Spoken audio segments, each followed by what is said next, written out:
啊！咁啊，而第3季咧，亦都真係非常之經典啦，沙田西區區務委員會叮當碼頭，去到最後一個鋪位，暫時都仲領先緊，依然係第5戰道嘅大埔北18旅。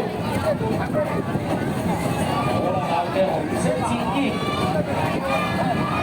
而喺佢哋後面啊，紫色戰衣嘅6號先到深水埗區少年警察，第2名嘅總會龍舟隊爭奪緊。好啦，衝刺啦！我覺得香港總監杯冠軍大埔北18旅，第2名喺6號先到嘅深水埗區少年警察，而第3名咧係2號先到嘅沙田西區區務委員會嘅龍舟隊啊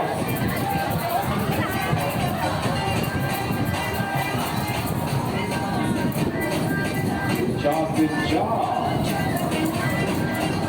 呢個咩嚟㗎？唔知喎，大飛啊！